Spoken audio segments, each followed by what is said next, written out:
Welcome to Reality with Kiki.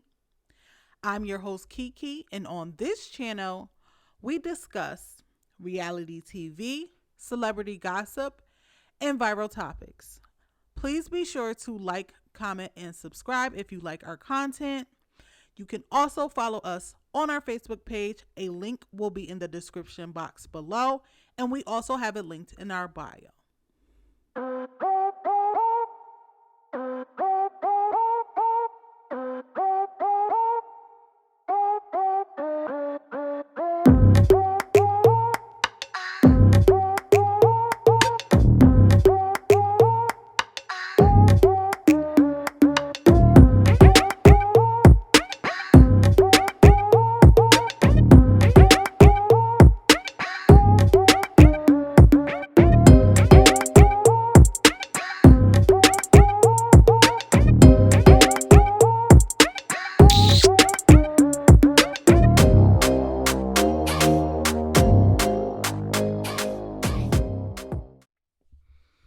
Hey, welcome back.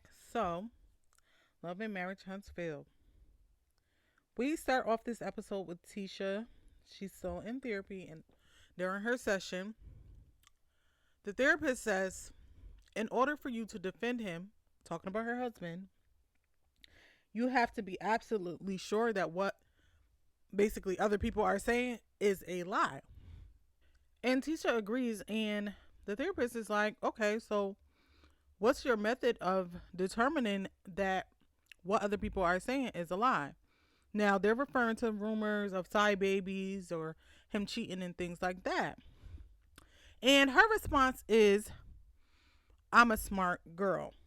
I do my research and I look them directly in the face, and whatever they tell me, meaning her husband, I believe them. Now, girl, that don't even make sense, and that don't sound smart to me. But if you're gonna stick beside my soul, just stick beside him. There is no need for this therapy session. You are wasting this man's time because you're gonna believe him no matter what. And it's just like every time you try to talk to him, it really isn't direct because it's things that you hear from other people, and you shut down the minute Marcel was like, "I'm not interested and I'm not discussing this with you." Tisha shuts down. So Tisha, after saying she will believe him if she's looking directly in his eyes, whatever he says, she believes him. And the therapist is like, so he's never deceived you in any type of way? This girl says, not that I'm aware of. Now, Marcel is a very upfront person, but if he wanted to hide something from her, he could and he would. So Tisha goes on about how her and Marcel handle things very differently when it comes to things like the rumors. And she said Marcel is petty and he will let things go on until at the end, it blows up and he's like, boom, here's the proof. It wasn't true. Versus her, she wants to answer up front right now and right then and there. But it just sounds like she's making more excuses for him because the therapist then proceeds to ask her, well, how do you deal with the tension between the way that he handles things and the way that you like to handle things? And she's like, oh, I just learned to deal with it. But it's just like, no, sis, you're conforming to whatever Marcel says. All right, so the therapist basically is telling Tisha she needs to stop invalidating herself and her feelings and the things that she brings to her marriage. So then we move on. Martell and Melody bring their kids to the park. I'm like, this is interesting. So I guess they had some homework for them. Their parenting counselor, and she told them, I guess, to do something together as a family. So they played this little game.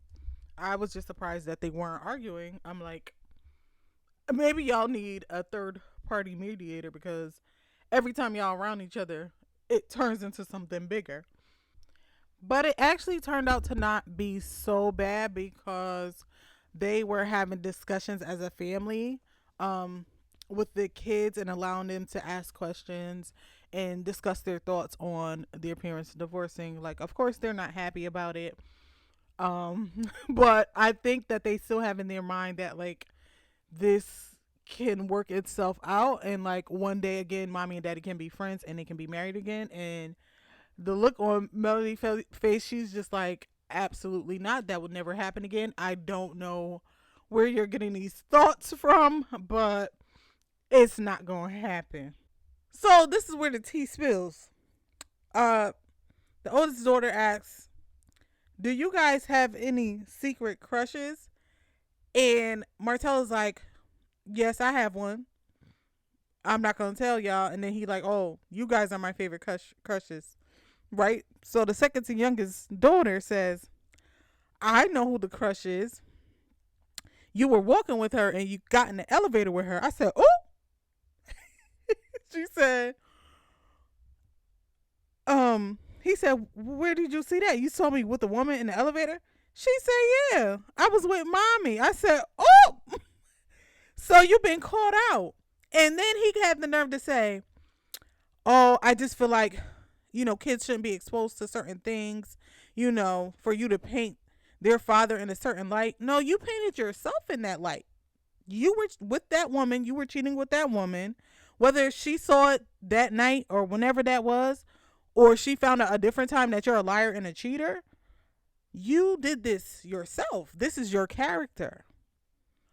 All right, so they pretty much end the little date at the park by Mel asking Martell, "When are you going to introduce the kids into their new sibling, especially since you're so concerned about them not hearing things from other people?" And he's just like, "Oh, I don't know when I think the right time is going to be, but I think it's going to be soon." Mel's like, she wants to be there when he does it because she doesn't know how they're going to react. And he's like, "No, I don't think I want you there." She then goes on to like confront him about him basically trying to block her from being a part of the home builder on the new land with the real estate agent. And he's like, "You don't even know what to do." And she's like, "I've been doing it just as long as you." And surprisingly, they kind of going back and forth, but surprisingly, it doesn't get out of control. And maybe they are able to have some self control in front of the kids, but the kids do pick up on things. Like one of the kids said, like, "Oh, I like it better when you guys are not fussing." So obviously, they are hearing when they are having those back and forths, when they are arguing, when they're yelling. Which I'm okay. So Tisha goes and visit Marcel at the office, and they end up having the same conversations that they always have. Tisha is talking about her issues, trying to get Marcel to open up. He's not really opening up, pretty surface level. Um, you know, I'm going through things, but I'm going to get through it. It doesn't matter. And she's like, I went back to therapy for a solo session. And, you know, Dr. Francis is bringing all these things out of me. And Marcel is sitting there looking at her like that's BS. And she basically just was telling him, like, I've been kind of lost. Like, everything that I do is for you, my husband, and for my children. Like, who am I outside of that? And he's just like, I don't think so. And it's just like, she may have other things going on now, but when I remember when this show first started, all he wanted her to do is sit at home and be a housewife, and you take care of the kids, and I go out and work, and I don't want you doing anything else. So it's like, it may have started now, but it's still like a lot of the load is on her, but he feels like that's her job. So he doesn't feel like that's an issue or something that she needs to go to therapy about. And I find that kind of problematic, because Marcel does invalidate her feelings or how she feels about things, because he sees things from a different perspective without really trying to understand where she's coming from or be empathetic towards that. All right. So we move on to Tiffany and Louis. Blah, blah, blah. So they are celebrating their first year anniversary of marriage. So they decide to have a softball game at the field. I'm assuming it's the same field they got married at. And then they invited their other family and friends, but the match was against all of the Scots. So Kimmy and Maurice, Tisha and Marcel versus Louis, Tiffany, Melody, and Martell. So the Scots won. They had matching shirts. It was cute, whatever. So afterwards, they go and sit down. So they're having discussions. Martell is over there quiet, And Melody brings up the fact that, this would have been their 13th year anniversary around the same time that they're celebrating, the Whitlows are celebrating their anniversary. So Martell's like, he's tired of people feeling bad for him and he wants the right story to be told. So he takes it upon himself to say that he wants it to be known that he divorced Melody and not the other way around. Just like Kanye told Kim he wanted a divorce, but to save face, he let her go and file the papers. First of all, you're not Kanye. So why are you even bringing him into this equation? What kind of comparison is that? And Lewis just like try to stop him, like, come on now, like that's weak. Like, why are you saying that right now? Oh, it's not about being a man or a woman. Oh, but it kind of is, Martell, because you're being a petty bitch right now, and that's corny. And everybody is just looking at him like he's crazy, like everybody, and they're like, "What are you talking about?" And Melody is just like, "That is not how things went down."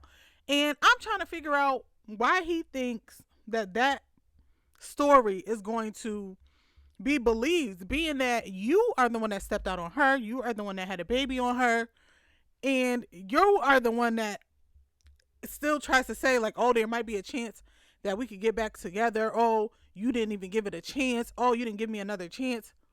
So if you wanted a divorce, why would you still be trying to be with her? That doesn't make sense. Okay, so he's talking about how he would never lie about anything. Whatever, Martell, you are a liar. That's all you do is lie because you're a narcissist and you don't care. You want to be the person that looks good, and when you don't, you get upset about it. So Mel is like, can we rewind to season 1 where we had a conversation about divorce and production showed the receipts? They sure did. Where she said, where he asked her, "Oh, are you going to divorce me?" And she said, "Maybe I will." And he tried to hurry up and be the person to say, "Oh no, I'm going to initiate it first." Like, you need to grow up. Just grow the hell up, because that is so petty. Instead of you fixing and doing the right thing, you just want to be the person to say, "Oh, I ran and divorced her first." Like, he's so lame. I don't even know why she even lets him work her up, because every time y'all out in public, in front of other people, in front of mixed company, y'all start arguing because you let him take you there. Like, I would honestly pay that man dust. If we're not talking about the kids, it just don't got nothing to do with the kids. If I see you out in public, baby, I don't even know you, because I'm not doing this with you. Because that's what he wants from you. He wants a reaction. And one thing about it is, like, the men, one thing I do appreciate is that the men try to hold Martell accountable. They try to tell him to stop starting the arguments. First of all, stop trying to continue the arguments. Oh no, no, women shouldn't be able to do stuff to us. If I can't do it, women can't do it. Blah blah blah blah blah. And it's just like, why are you trying to be on the same playing field as women in this instance? That doesn't make sense. If you want everybody to be held accountable, you first need to hold yourself accountable, which he refuses to do, because every time somebody calls him out about the stuff that he's doing, he always got an excuse, or he always got to point the finger at what somebody else is doing. And it's just very juvenile. And I wouldn't be able to deal with it, but at the same time, I'm not going to embarrass myself and be arguing with you. You're a bum, and I don't know you. Like, that just would be my stance every time I see you in public. I don't know you.